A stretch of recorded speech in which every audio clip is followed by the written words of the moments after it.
Hola, bienvenido a esta plática sobre economía del cambio climático.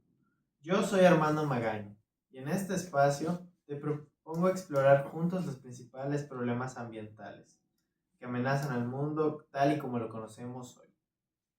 Para tomar conciencia de la crisis ambiental y a la vez invitarte a ser protagonista del cambio que el planeta necesita. Hoy vamos a hablar de economía, pero no del dólar, la inflación o las tasas de interés, sino de la economía del cambio climático. No es ningún secreto que la salud, el medio ambiente y el desarrollo económico están todos íntimamente relacionados, pero lo interesante y lo novedoso es que la aplicación de algunas de estas ideas del mundo de la economía están ayudando últimamente a entender mejor la crisis ambiental que sufre el planeta. Y tal vez, aunque esto ya es una ecuación bastante más compleja, estas ideas económicas nos pueden ayudar a resolver la crisis. Existen muchos ejemplos de esta intersección entre economía y ecología, un concepto que en los últimos años la sustentabilidad ha tomado de la economía es el default. Por si no lo sabías, el planeta está en un default ambiental. Esto quiere decir que cada año la humanidad consume más recursos de los que puede producir, tomando a crédito, como si fuera un préstamo de las futuras generaciones, el resto de los recursos que necesita. Desde hace ya 6 años, la Global Footprint Network viene calculando algo que se llama el día de la sobrecapacidad ambiental, es decir, el día en el que entramos en un default ambiental. Es el momento del año en el cual, hipotéticamente, en el planeta se gastaron todos los recursos que generará en ese año y comienza a vivir con recursos prestados, generando una deuda ecológica. En 2024, en tan solo México, estamos en números rojos en términos ambientales. Estamos consumiendo recursos naturales a una velocidad tal que necesitaríamos casi 2 planetas para satisfacer la demanda de las personas en México de forma sustentable. En otros términos, la situación ambiental que estamos viviendo se puede comparar con pagar el mínimo de la tarjeta de crédito, algo que desde siempre se nos ha enseñado a nunca, pero nunca llegar a ser, ya que acumulamos una deuda que al principio podría parecer pequeñita, pero en el futuro llega un momento en el que esta parece imposible de pagar. La idea de default ambiental, nos sirve para tomar conciencia de la velocidad a la que consumimos los recursos del planeta, pero también repensar con herramientas económicas el problema de la crisis ambiental. La economía y el mundo del cambio climático tienen un diálogo claramente insuficiente y muy pobre. La realidad es que la academia y los estudiantes del tema llegan un poquito tarde al problema de la magnitud que tiene esto en realidad.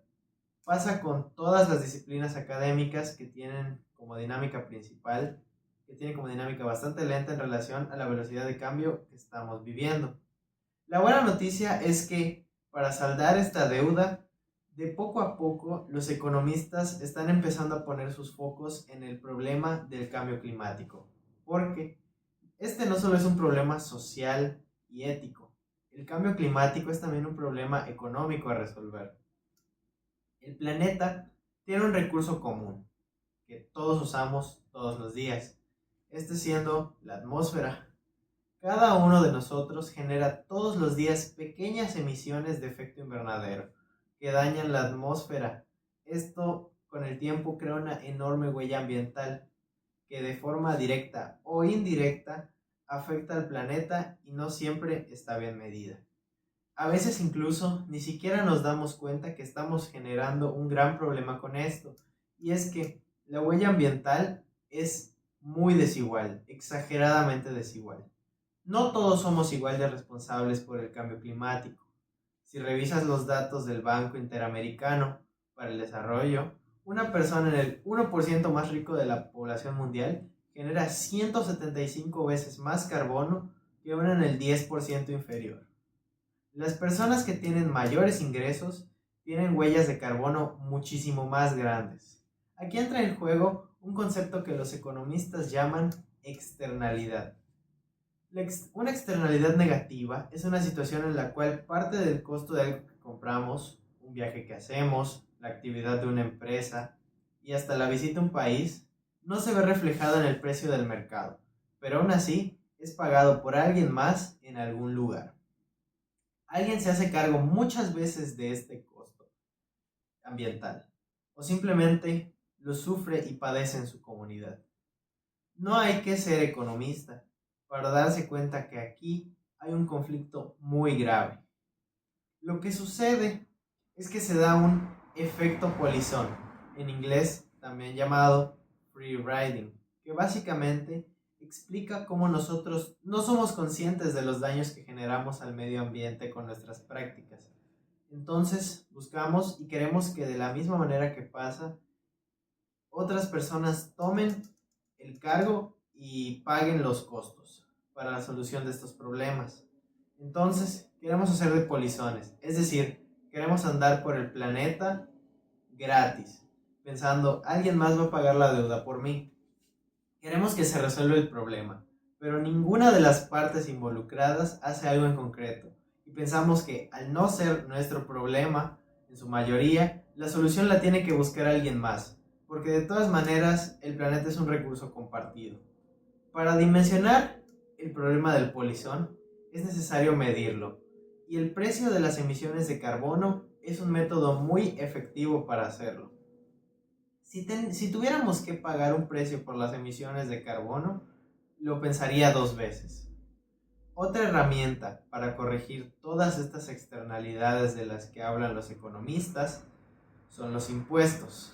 Los impuestos para corregir estas realidades básicamente se tratan de cobrar impuestos sobre todas las emisiones de carbono en función de un cálculo. Por ejemplo, cuántas emisiones generan los combustibles. Es una forma de el que contamina lo paga.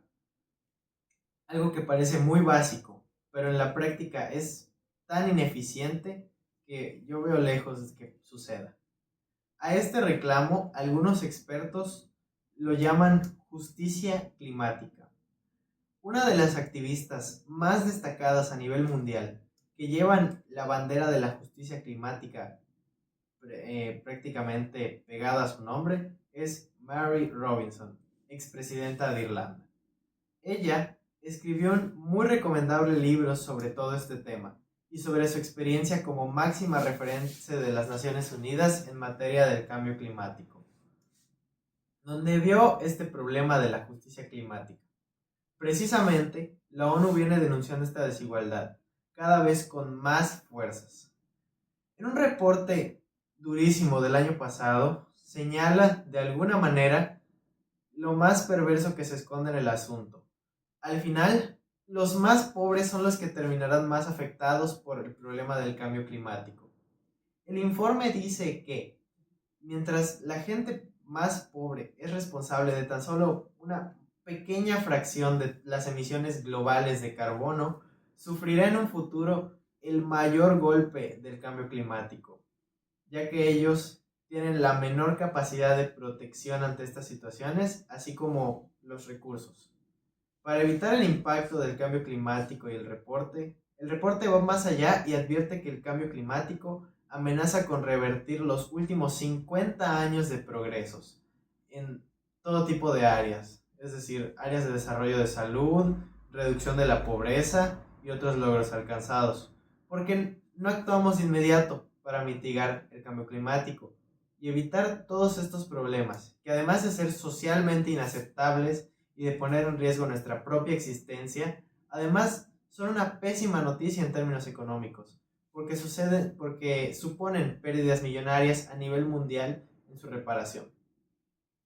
Marcelo Rines habla de problemas muy rápidos y muy lentos al mismo tiempo, el cambio climático siendo uno de los principales. ¿Qué quiere decir muy rápidos y muy lentos al mismo tiempo?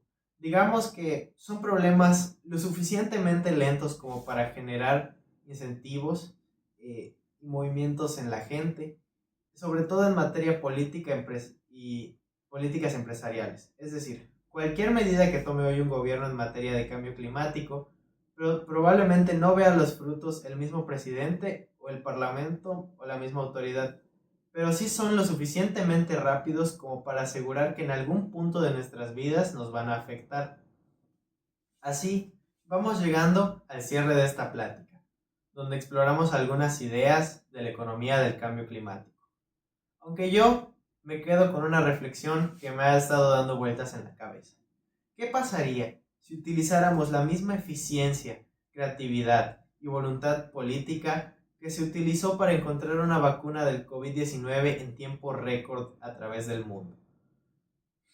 Si lo utilizáramos para aplicarlo a resolver el problema del cambio climático. Sin dudas, yo creo que podríamos resolver el problema, pero para esto tenemos que entender todos y todas que esta enfermedad, la del cambio climático, es igual, inclusive más importante y letal que el COVID. Y más importante, nos estamos quedando sin tiempo para reaccionar. Muchas gracias.